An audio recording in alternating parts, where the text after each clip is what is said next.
Bienvenue au premier salon du handicap et des achats responsables. Nous accueillons Marianne Monchamp. Marianne, auriez-vous la gentillesse de vous présenter, s'il vous plaît? Oui, volontiers. Donc, je m'appelle Marianne Monchamp, je suis présidente d'Entreprise et Handicap, une association que j'ai créée en 2005 quand j'étais au gouvernement et que je faisais voter la loi du 11 février 2005.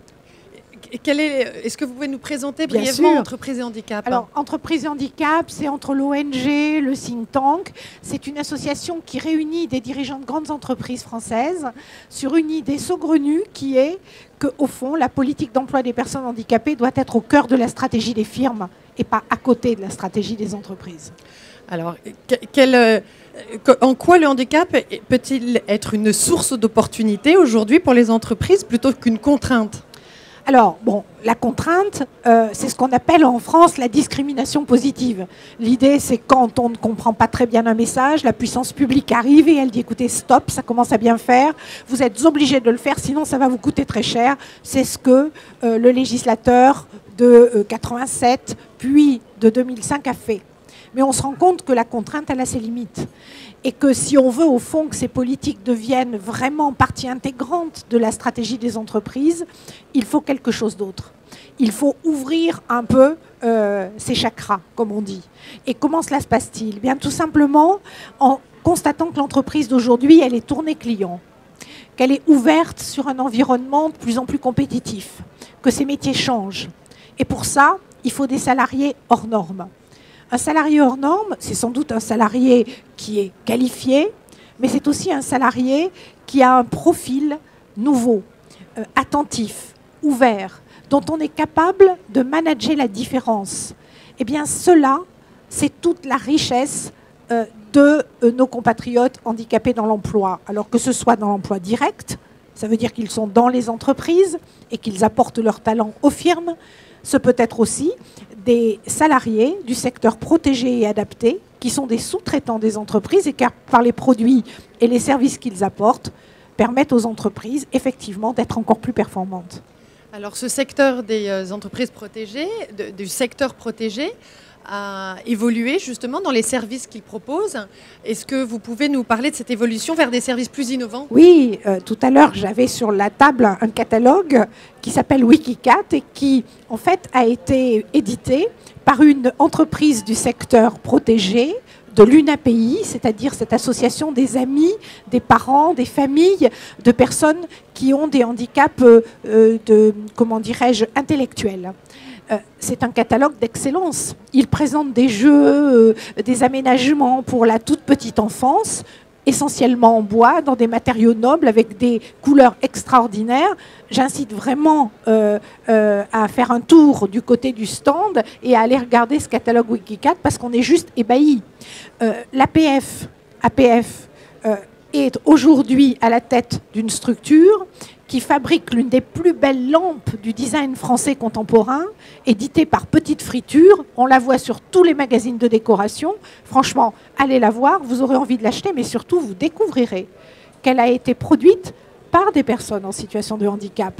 Donc, très clairement, le secteur dont vous me parlez, secteur protégé, secteur adapté, il a fabriquer sa mutation, il a changé de modèle. Pour lui, c'est déjà demain.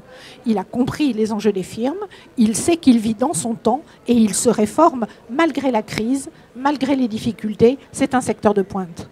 Alors comment peut-on inciter encore plus les entreprises à passer par ce secteur?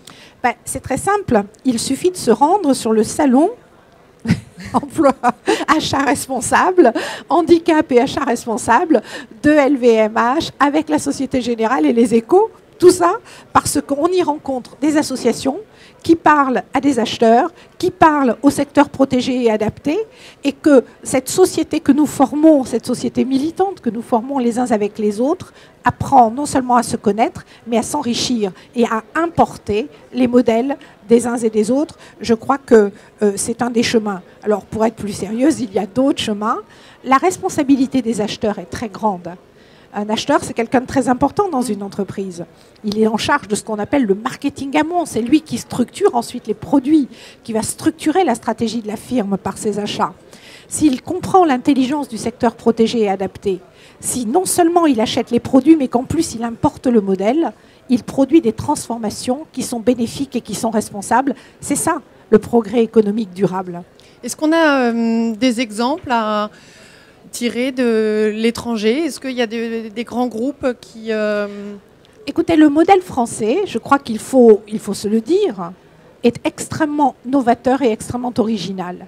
Les entreprises du secteur protégé, ce sont des entreprises qui ont su utiliser la réponse de l'accompagnement médico-social et la réponse du travail tout en un, pour qu'une personne avec un handicap puisse concilier sa vie au travail et sa vie tout court. Ce modèle, il est hors pair. Il faut le promouvoir à l'étranger. Il faut le promouvoir en Europe. Je rappelle à ceux qui nous écoutent qu'une directive accessibilité est en cours de préparation. Et si la France, pour une fois, au lieu de subir les normes européennes, allait faire du lobbying à Bruxelles et allait influencer la Commission et le Parlement en disant mais donc adoptez des textes, adoptez des directives qui prennent en compte le modèle français. Je crois que c'est haut les cœurs. Et il faut aussi se dire que dans ce domaine, la France est en avance, même si beaucoup de choses restent à faire. Dernière petite question, vous auriez une suggestion à faire aux membres du gouvernement, actuels ou futurs? Écoutez, j'ai ma petite idée. Vous voyez, je crois savoir que le président de la République est en train de réécrire la loi emploi. Dans cette loi, il y a une disposition qui s'appelle le compte personnel d'activité. Eh bien, moi, je proposerais bien au président de la République de greffer dans le compte personnel d'activité les conditions d'accessibilité et de compensation pour les salariés en situation de handicap. On parle de portabilité de l'emploi. Ce compte personnel d'activité, il va servir aux salariés à passer d'une entreprise à l'autre, d'un emploi à l'autre. Parmi eux, il y a des salariés handicapés. Eh bien, greffons donc sur le compte personnel d'activité l'accessibilité à l'emploi et les droits à compensation. Très bien, j'espère qu'ils nous écoutent. Je le souhaite aussi. Merci beaucoup. Merci à vous.